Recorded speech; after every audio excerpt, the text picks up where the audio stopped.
Shalom saudara pendengar saudara rohani yang dikasihi Tuhan Yesus Kristus. Selamat datang di Renungan Rohani malam hari ini.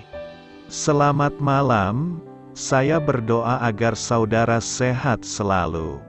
Semoga Roh Kudus hadir di tengah kita saat ini. Sebelum kita mulai renungan malam ini, marilah kita bersama-sama berdoa. Bapa kami yang di surga, Bapa di dalam nama Tuhan Yesus Kristus, kami sungguh mengucap syukur, ya Tuhan, oleh karena Engkau sangat baik buat kami.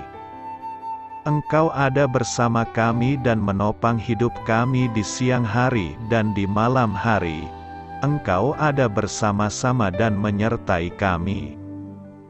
Tuhan, kami memuji dan bersyukur kepadamu pada malam hari ini, kami masih bisa berkumpul di rumah kami yang kecil ini. Tuhan, saat ini kami hendak mendengarkan firman-Mu. Berilah pengetahuan dan bimbinglah hamba-Mu ini agar apa yang Engkau firmankan dapat bekerja sesuai kehendak-Mu. Buat kami jemaat-Mu, bukalah hati dan pikiran kami untuk mendengar dan menerima firman-Mu. Kiranya firman-Mu ini dapat menjadi berkat bagi kami. Berbicaralah Tuhan, kami sudah siap menerima firman-Mu. Di dalam nama Tuhan Yesus Kristus kami berdoa dan mengucap syukur. Amin. Sahabat saudara rohani, pembacaan ayat emas Alkitab renungan kita malam hari ini. Nats pilihan kita adalah, segala tulisan yang diilhamkan Allah memang bermanfaat untuk mengajar, untuk menyatakan kesalahan, untuk memperbaiki kelakuan dan untuk mendidik orang dalam kebenaran. Tertulis dalam kitab 2 Timotius 3 ayat 16, kata kunci renungan pada malam ini adalah, merusak Alkitab. Dan bacaan kita pada malam ini terambil dari kitab 2 Timotius 3 ayat 10 sampai dengan ayat 17. Tetapi engkau telah mengikuti ajaranku, cara hidupku, pendirianku, imanku, kesabaranku, kasihku dan ketekunanku. Engkau telah ikut menderita penganiayaan dan sengsara seperti yang telah kuderita di Antiokhia dan di Ikonium dan di Listra. Semua penganiayaan itu kuderita dan Tuhan telah melepaskan aku daripadanya. Memang setiap orang yang mau hidup beribadah di dalam Kristus Yesus akan menderita aniaya. Sedangkan orang jahat dan penipu akan bertambah jahat. Mereka menyesatkan dan disesatkan. Tetapi hendaklah engkau tetap berpegang pada kebenaran yang telah engkau terima dan engkau yakini, dengan selalu mengingat orang yang telah mengajarkannya kepadamu. Ingatlah juga bahwa dari kecil engkau sudah mengenal kitab suci yang dapat memberi hikmat kepadamu dan menuntun engkau kepada keselamatan oleh iman kepada Kristus Yesus. Segala tulisan yang diilhamkan Allah memang bermanfaat untuk mengajar, untuk menyatakan kesalahan, untuk memperbaiki kelakuan dan untuk mendidik orang dalam kebenaran. Dengan demikian tiap-tiap manusia kepunyaan Allah diperlengkapi untuk setiap perbuatan baik. Terambil dari kitab 2 Timotius 3 ayat 10 sampai dengan ayat 17. Topik dari ayat emas renungan kita adalah, Alkitab yang lusuh merupakan tanda jiwa yang sehat. Mari kita mulai renungan malam kita. Untuk memulai hal baik, serahkanlah segala sesuatu hanya kepada Tuhan. Kisah inspiratif, Alkitab adalah buku yang luar biasa. Jutaan Alkitab terjual setiap tahunnya. Selama puluhan tahun Alkitab menjadi buku terlaris nomor 1. Namun sayangnya, Alkitab juga dikatakan sebagai buku terlaris yang paling sedikit dibaca orang. Rasul Paulus mengajarkan bahwa kitab suci diberikan kepada kita oleh Allah dan bahwa Alkitab mampu membawa perubahan bagi mereka yang menerimanya dengan sungguh-sungguh. Penginjil dan pengkhotbah D.L. Moody berkata, kitab suci diberikan tidak untuk menambah pengetahuan kita, namun untuk mengubah hidup kita. Jadi, mengapakah kita kerap kali mengabaikan sumber kuasa yang dapat mengubah diri kita ini? Seorang penulis sekaligus profesor bernama J.I. Packer berkata, seandainya saya adalah iblis, maka salah satu sasaran pertama saya adalah menghentikan orang untuk menggali Alkitab. Apakah Anda menggunakan Alkitab Anda setiap hari hingga halamannya terlepas? Guru Alkitab, Alan Redpath, menasihati orang-orang percaya untuk merusak satu Alkitab setiap 10 tahun. Begini alasannya, Allah ingin berbicara kepada kita melalui Alkitab, mengajarkan bagaimana kita dapat hidup bagi Dia, dan memberikan jawaban atas pertanyaan-pertanyaan yang sulit. Lewat Alkitab, Allah memperingatkan kita terhadap bahaya dosa dan memberi kita makanan rohani yang bergizi. Oleh karena itu, janganlah mengabaikan Alkitab Anda. Bila Anda mengabaikan Alkitab, itu artinya Anda mengabaikan kesehatan rohani Anda sendiri. Tetap berpegang pada kebenaran. 2 Timotius 3 ayat 14 berkata dengan jelas, tetapi hendaklah engkau tetap berpegang pada kebenaran yang telah engkau terima dan engkau yakini, dengan selalu mengingat orang yang telah mengajarkannya kepadamu. Menghadapi arus dunia yang deras dengan berbagai godaan dan tantangan tentu tidak mudah bagi Timotius yang masih muda. Ia membutuhkan pegangan yang kuat untuk dapat bertahan dalam iman sambil terus memberitakan Injil Kristus. Itulah sebabnya Paulus mengingatkan Timotius untuk terus berpegang kepada kebenaran firman Tuhan yang diyakini dan juga dihidupkan dalam dirinya. Kasih, kesetiaan dan kesalehannya harus sungguh dinyatakan Timotius, terlebih saat menghadapi penderitaan dan penganiayaan seperti yang pernah dialami Paulus. Sebab, saat orang beriman terus berpegang pada firman Tuhan, maka ada kepastian kehidupan yang dijanjikan Allah. Nasihat kepada Timotius supaya dia tetap berpegang dalam pengajaran sangat berbeda dengan tindakan para penyesat yang bertambah jahat dalam kejahatan. Orang-orang yang sesat adalah mereka yang tidak puas dan tidak mau tinggal di dalam Alkitab. Mereka ingin melampaui Alkitab, hasilnya, ada kemajuan, namun, bukan dalam kebenaran, melainkan dalam kejahatan. Berpegang pada kebenaran secara konsisten memang tidak mudah. Ada resiko yang harus ditanggung. Tanpa ragu-ragu Paulus berkata, memang setiap orang yang mau hidup beribadah di dalam Kristus Yesus akan menderita aniaya, hanya sedikit orang yang bersedia membayar harga demi kebenaran. Timotius adalah salah satunya. Dia mengetahui begitu banyak penganiayaan yang dihadapi oleh Paulus, karena dia sendiri berkali-kali menyertai Paulus dalam pelayanan. Kini Timotius diperhadapkan pada keadaan yang hampir sama. Ada ancaman penganiayaan, ada bahaya kesesatan. Di tengah situasi seperti ini Paulus memberikan sebuah nasihat. Tetapi hendaklah engkau tetap berpegang pada kebenaran yang telah engkau terima dan engkau yakini. Secara harfiah bagian ini dapat diterjemahkan, tetapi hendaklah engkau terus-meneruslah tinggal di dalam apa yang engkau telah pelajari dan telah percayai. Nasihat di atas menyiratkan bahwa Timotius sebelumnya sudah belajar kebenaran dan mempercayai kebenaran itu. Dari ayat-ayat selanjutnya kita akan mengetahui bahwa kebenaran ini diperoleh dari kitab suci. Bukan hanya itu, dia juga sudah tinggal di dalam kebenaran itu. Paulus hanya mengingatkan dia untuk terus melanjutkan hal tersebut. Jadi, memiliki kitab suci saja tidaklah cukup.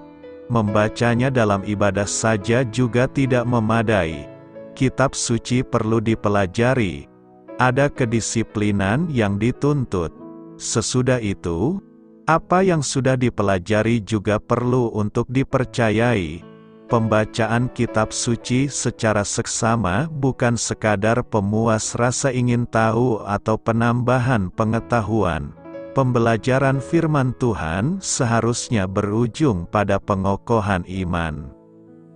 Bagaimana Timotius bisa terus-menerus tinggal dalam kebenaran kitab suci? Paulus mengajarkan dua rahasia. Keduanya dipayungi oleh ide tentang mengingat. Siapa yang harus diingat Timotius? Mengingat siapa yang telah mengajarkan hal itu. Timotius mengenal kitab suci sejak kecil. Dia belajar dari nenek dan ibunya. Peranan Lois dan Eunike bagi kerohanian Timotius sangat vital, karena ayah Timotius bukanlah seorang Yahudi maupun seorang yang beriman. Dia tidak mengenal kitab suci. Dari nenek dan ibunyalah Timotius belajar kebenaran dan didorong untuk mempercayai kebenaran itu. Hidup dalam situasi beda budaya seperti ini jelas tidak mudah. Etika Yahudi seringkali sangat berbeda, bahkan bertentangan dengan etika Yunani Romawi kuno. Konsep religius mereka bertabrakan. Praktik hidup pun pasti berlainan. Perjuangan Lois dan Eunike untuk meletakkan pondasi yang kuat bagi kerohanian Timotius perlu untuk selalu diingat dan diapresiasi.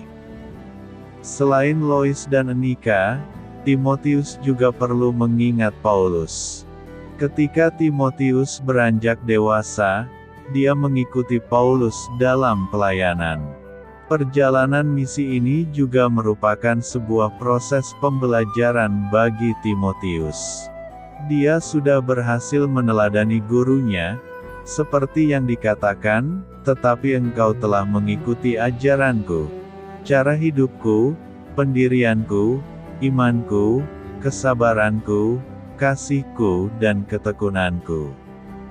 Apakah mengingat orang yang berjasa bagi kerohanian kita merupakan tindakan yang antroposentris, berpusat pada manusia? Sama sekali tidak. Yang dipentingkan tetaplah kebenaran itu sendiri. Apa? Kebenaran? Bukan siapa yang mengajar. Mengingat orang lain hanyalah salah satu sarana saja. Mengingat orang-orang yang Tuhan sudah tempatkan untuk membawa kita pada titik yang sekarang seringkali menjadi penyemangat bagi kita untuk tetap bertahan di jalan sukar yang sedang menghadang. Karena itu, tetaplah berpegang pada kebenaran dan mengingat yang mengajarkannya kepada kita. Untuk memahami, berikut kami paparkan ringkasan kitab 2 Timotius untuk saudara. Penulis 2 Timotius 1 ayat 1 mengidentifikasi penulis kitab 2 Timotius sebagai Rasul Paulus. Tanggal penulisan kitab 2 Timotius ditulis sekitar tahun 67 Masehi, tidak lama sebelum Rasul Paulus dibunuh. Tujuan penulisan, sekali lagi dipenjarakan di Roma. Rasul Paulus merasa kesepian dan ditinggalkan. Paulus menyadari bahwa kehidupannya di bumi kemungkinan besar akan segera berakhir. Kitab 2 Timotius pada dasarnya adalah kata-kata terakhir Paulus. Paulus tidak memikirkan keadaannya sendiri untuk mengungkapkan kepeduliannya terhadap gereja-gereja dan khususnya terhadap Timotius. Paulus ingin menggunakan kata-kata terakhirnya untuk menyemangati Timotius dan semua orang percaya lainnya untuk bertekun dalam iman dan mewartakan Injil Yesus Kristus. Ayat kunci 2 Timotius 1 ayat 7 berkata, "Sebab Allah tidak menganugerahkan kepada kita roh penakut, melainkan roh yang penuh kekuatan, kasih dan disiplin diri." 2 Timotius 3 ayat 16-17 berkata, "Seluruh kitab suci dinafaskan oleh Allah dan berguna untuk mengajar, menegur, mengoreksi dan mendidik dalam kebenaran, sehingga abdi Allah diperlengkapi sepenuhnya untuk setiap pekerjaan baik." 2 Timotius 4 ayat 2 berkata, "Beritakan firman, bersiaplah pada musim dan di luar musim, mengoreksi, menegur dan memberi semangat dengan penuh kesabaran dan instruksi yang cermat." 2 Timotius 4 ayat 7-8, "Aku telah mengakhiri pertandingan yang baik, aku telah mencapai garis akhir, aku telah memelihara iman, sekarang telah tersedia bagiku mahkota kebenaran, yang akan dianugerahkan kepadaku oleh Tuhan, Hakim yang adil pada hari itu dan bukan hanya kepadaku, tetapi juga kepada semua orang yang merindukan kedatangannya." Ringkasan singkat, Paulus mendorong Timotius untuk tetap bersemangat bagi Kristus dan tetap teguh pada doktrin yang sehat. Paulus mengingatkan Timotius untuk menghindari kepercayaan dan praktek yang tidak saleh dan menjauhi segala sesuatu yang tidak bermoral. Di akhir zaman akan terjadi penganiayaan hebat dan kemurtadan dari iman Kristen. Paulus menutup dengan permohonan yang kuat agar orang-orang percaya tetap teguh dalam iman dan menyelesaikan perlombaan dengan kuat. Koneksi, Paulus begitu prihatin ketika memperingatkan Timotius dan orang-orang yang ia gembalakan mengenai bahaya guru-guru palsu sehingga ia mengutip kisah para ahli sihir Mesir yang menentang Musa. Meskipun nama mereka tidak disebutkan dalam Perjanjian Lama, tradisi mengatakan bahwa orang-orang ini menghasut pembangunan anak lembu emas dan dibunuh bersama para penyembah berhala lainnya. Paulus memperkirakan nasib yang sama akan menimpa mereka yang menolak kebenaran Kristus. Kebodohan mereka pada akhirnya akan dinyatakan oleh semua orang. Sangat mudah untuk menyimpang dalam kehidupan Kristen. Kita harus terus memperhatikan hadiahnya diberi upah di surga oleh Yesus Kristus. Kita harus berupaya menghindari doktrin palsu dan praktik yang tidak saleh. Hal ini hanya dapat dicapai dengan berpijak pada pengetahuan kita akan firman Tuhan dan teguh dalam penolakan kita untuk menerima apapun yang tidak alkitabiah. Manfaat tulisan yang diilhamkan Allah. 2 Timotius 3 ayat 16-17 berkata demikian, "Segala tulisan yang diilhamkan Allah memang bermanfaat untuk mengajar, untuk menyatakan kesalahan, untuk memperbaiki kelakuan dan untuk mendidik orang dalam kebenaran." Dengan demikian tiap-tiap manusia kepunyaan Allah diperlengkapi untuk setiap perbuatan baik. Nas hari ini memberikan pemahaman bagi kita bahwa segala tulisan yang diilhamkan Allah memberikan manfaat bagi umat percaya. Istilah Yunani yang digunakan adalah theopnestos yang hanya ditemui dalam ayat ini di sepanjang Alkitab, yang mengandung arti, dinafaskan oleh Allah, diilhamkan oleh Allah, atau disebabkan oleh ilham Allah. Namun masih ada juga ayat lainnya yang mendukung ide bahwa Alkitab memang diilhamkan oleh Allah. Kuasa nafas Allah melalui pengilhaman ilahi dapat dijumpai di sepanjang Alkitab. Semisal, Allah menghembuskan nafas hidup ke dalam Adam, dan Yesus mengembusi mereka dan berkata, "Terimalah Roh Kudus." Di dalam 2 Petrus 1 ayat 21 kita diberitahu bahwa tidak pernah nubuat dihasilkan oleh kehendak manusia, tetapi oleh dorongan Roh Kudus orang-orang berbicara atas nama Allah. Dari ayat ini kita mengamati bahwa kebenaran Alkitab datangnya langsung dari Allah, bukan dari kehendak penulis yang merekamnya. Jika kita mendalami nas hari ini, maka kita akan mendapatkan ada 4 manfaat segala tulisan yang diilhamkan Allah kepada kita, yakni: pertama, bermanfaat untuk mengajar. Segala tulisan yang diilhamkan Allah memberi tuntunan dan arahan, memberi pengertian, menyingkapkan hal-hal yang tak terpahami, agar yang tidak mengerti jadi mengerti. Daud berkata, "Betapa kucintai Tauratmu, aku merenungkannya sepanjang hari. Perintahmu membuat aku lebih bijaksana, lebih berakal budi daripada semua pengajarku, lebih mengerti daripada orang-orang tua." Mengajar adalah fungsi firman Tuhan yang paling dasar. Sebenarnya, tak hanya firman, buku-buku motivasi atau pengembangan diri pun bisa mengajarkan kita sesuatu. Melalui firman Tuhan, kita bisa mengenal siapa Allah, bagaimana perasaan dan pribadinya, serta apa yang Dia kerjakan sejak ribuan tahun lalu.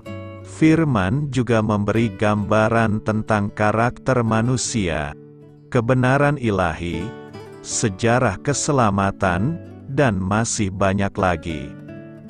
Segala tulisan yang diilhamkan Allah adalah alat atau sarana yang dapat dipakai untuk mengajar sehingga setiap orang dapat dididik dalam kebenaran firman Tuhan yang dapat menuntun seseorang untuk berjalan dan hidup dalam standar-standar Allah.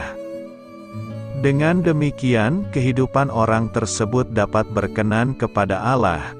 Jadi, dapat disimpulkan bahwa firman Allah yang diilhami oleh Allah memiliki manfaat yang besar dalam membentuk karakter dan kepribadian seseorang yang sesuai dengan kehendak Tuhan, apabila firman Allah tersebut dipakai sebagai pedoman untuk mengajar.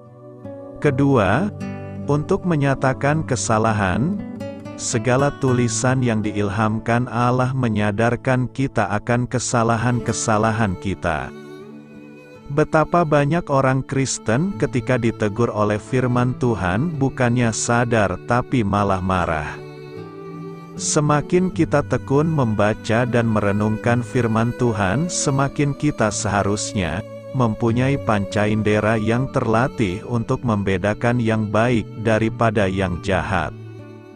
Menyatakan kesalahan dalam bahasa aslinya diartikan memarahi. Seringkali ketika membaca firman Tuhan, kita merasa ditegur dan seakan sedang dimarahi Tuhan. Itu tanda bahwa firman Tuhan bekerja dalam hati kita. Jika kita merespon teguran Tuhan dengan benar, itu tanda kita menghidupi firman Tuhan. Firman Tuhan bermanfaat bukan saja untuk mengajar seseorang sehingga ia memiliki pengetahuan dan hikmat Tuhan, tetapi juga firman Tuhan bermanfaat sebagai koreksi yang membuktikan bahwa seseorang telah bersalah, atau firman Tuhan adalah alat untuk menyingkapkan kesalahan-kesalahan yang tersembunyi dan menegur seseorang sehingga ia dapat berjalan dalam kebenaran Tuhan. Ketiga, untuk memperbaiki kelakuan. Memperbaiki berarti melakukan reparasi atau restorasi. Tujuannya agar kita menjadi pribadi yang jauh lebih baik, memperbaiki kelakuan, atau dalam bahasa aslinya to restore. Seperti kota yang indah hancur oleh musuh, tetapi ada seorang yang mencintai kota itu, menyerang musuh dan memperbaikinya kembali. Begitu juga dengan firman Tuhan. Perlu diingat bahwa Tuhan menciptakan kita sempurna, tetapi karena jatuh dalam dosa, seakan kota yang indah itu hancur. Namun firman Tuhan mampu mengembalikan kota yang hancur tadi kembali menjadi indah. Segala tulisan yang diilhamkan Allah dapat dipergunakan untuk memperbaiki kelakuan atau sebagai alat untuk perbaikan setiap perilaku manusia yang menyimpang dari standar kekudusan Allah. Keempat, mendidik dalam kebenaran. Kita semua tahu bahwa pendidikan adalah sebuah proses yang panjang dan bertahap. Di dalam pendidikan ada teguran, hajaran, tongkat, dan bahkan cambuk. Dalam proses mendidik mengandung unsur-unsur disiplin, tuntunan, dan juga ganjaran atau hajaran. Jadi, firman Tuhan bermanfaat untuk mendisiplinkan seseorang, menghajarnya sehingga firman Tuhan dapat menuntunnya kepada kebenaran yang dikehendaki oleh Tuhan. Dalam kehidupan praktis, segala tulisan yang diilhamkan Allah adalah alat atau sarana yang dapat dipakai untuk mengajar, untuk menyatakan kesalahan, untuk memperbaiki kelakuan, dan untuk mendidik orang dalam kebenaran. Karena dengan pengenalan akan firman Tuhan yang baik dan benar, setiap orang percaya dapat dididik dalam kebenaran firman Tuhan yang dapat menuntun seseorang untuk berjalan dan hidup di dalam standar-standar Allah. Dapat disimpulkan bahwa firman Tuhan yang diilhami oleh Allah memiliki manfaat yang besar dalam membentuk karakter dan kepribadian seseorang sesuai dengan kehendak Tuhan. Apabila firman Tuhan tersebut dipakai sebagai pedoman untuk hidup dalam kebenaran Allah.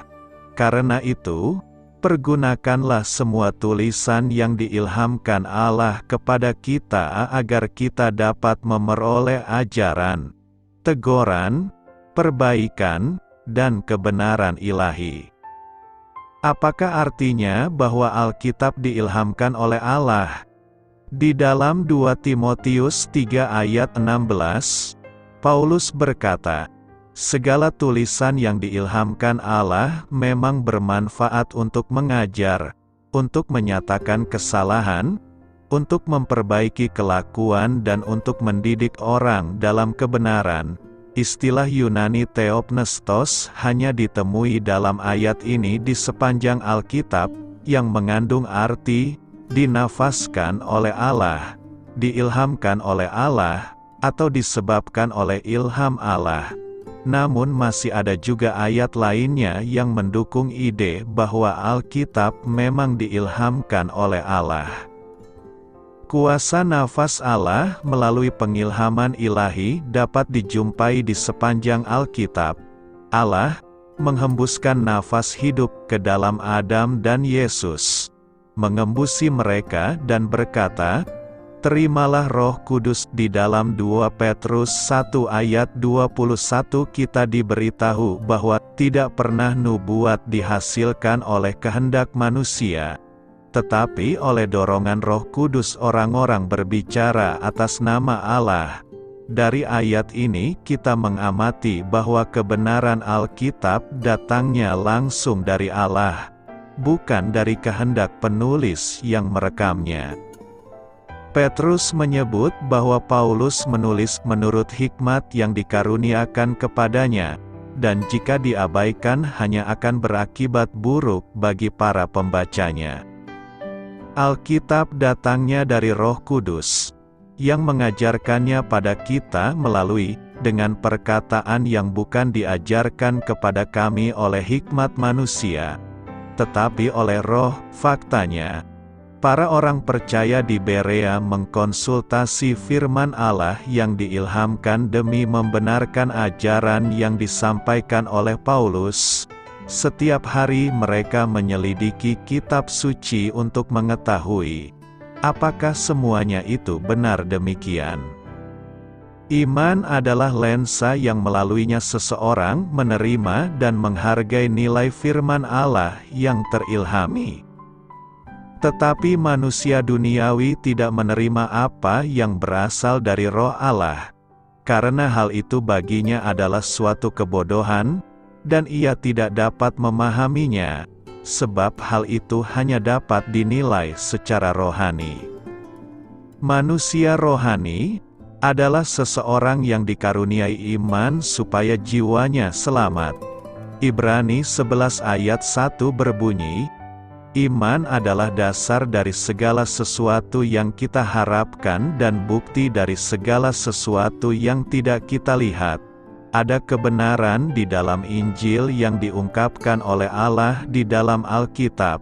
Namun kebenaran kita datang dan dipelihara hanya oleh dan melalui iman saja. Orang benar akan hidup oleh iman. Meskipun 2 Timotius 3 ayat 16 merupakan satu-satunya ayat yang mengandung ungkapan diilhamkan Allah untuk firman Allah, Alkitab penuh dengan klaim yang serupa.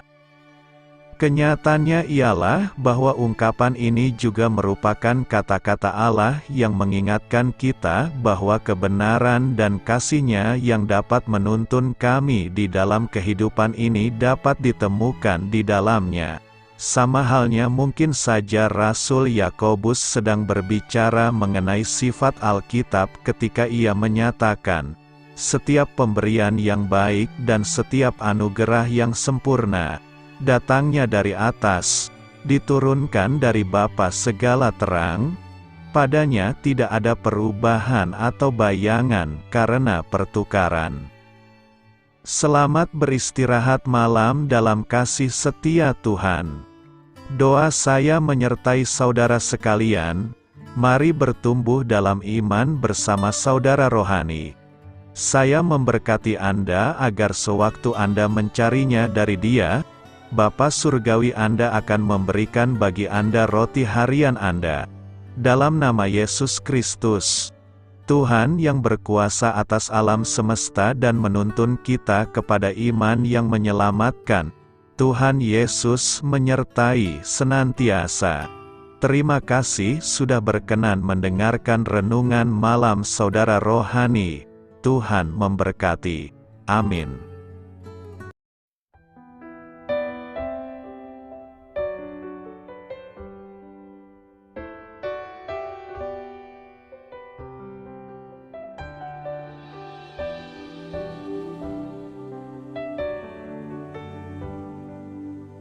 Marilah kita renungkan, sahabat saudara rohani. Demikianlah renungan firman Tuhan malam hari ini. Semoga menjadi berkat di dalam hidup kita dan menjadikan kita pribadi yang lebih baik. Sebelum kita beristirahat pada malam hari ini, marilah kita berdoa. Bapa kami yang di surga, Bapa di dalam nama Tuhan Yesus Kristus, kami sungguh mengucap syukur, ya Tuhan, oleh karena Engkau sangat baik buat kami. Engkau ada bersama kami dan menopang hidup kami di siang hari dan di malam hari. Engkau ada bersama-sama dan menyertai kami, ya Tuhan Yesus. Kami mengucap syukur untuk firman-Mu, ya Tuhan, yang memberikan kami kekuatan dan menyadarkan kami bahwa kami tidak perlu takut dengan gelap dan malam. Sebab Tuhan, Engkau ada bersama kami. Engkau melindungi kami dan menjadi perisai bagi kami hamba-Mu berdoa saat ini. Tuhan, untuk setiap pendengar renungan ini yang mengalami ketakutan, kecemasan, kegelisahan, pada situasi gelap dan malam hari di dalam nama Tuhan Yesus Kristus. Kuasa Tuhan melepaskan mereka dari segala ikatan roh-roh ketakutan yang mengikat mereka saat ini. Tuhan melepaskan setiap anak-anak-Mu dari segala rasa takut dan kecemasan. Di dalam nama Tuhan Yesus segala kuasa-kuasa roh jahat, kuasa setan iblis yang mengganggu anak-anak-Mu, ya Tuhan, tolong hancurkan dan halaukan dengan kuasa-Mu. Dalam nama Tuhan Yesus Kristus, berkati setiap kami anak-anak-Mu, ya Tuhan, dan lindungilah kami. Kami aman di dalam Engkau. Ya Tuhan, penuhilah setiap hati kami dengan keberanian, damai sejahtera, dan sukacita serta ketenangan yang dari Tuhan. Berkati kami di malam hari ini, saat kami tidur dan beristirahat. Kuasa-Mu, ya Tuhan, menaungi setiap kami, memberkati dan melindungi kami. Bangunkanlah kami kembali besok pagi dengan kekuatan yang baru, tubuh yang sehat diberkati Tuhan, dan berkat-berkat yang baru Tuhan sediakan bagi kami. Terima kasih, ya Tuhan, kami sungguh mengucap syukur untuk firman-Mu yang menguatkan kami. Dalam nama Tuhan Yesus Kristus Juru Selamat kami, Bapa kami yang baik, kami mengucap syukur dan berdoa haleluya. Amin. Biarlah firman Tuhan menjadi pengingat untuk kita semua, bahwa tuntunan dari Roh Kudus akan selalu memberi jalan keluar bagi setiap permasalahan hidup kita, dan memberi kedamaian di hati kita. Amin. Sampai jumpa di renungan malam saudara rohani berikutnya.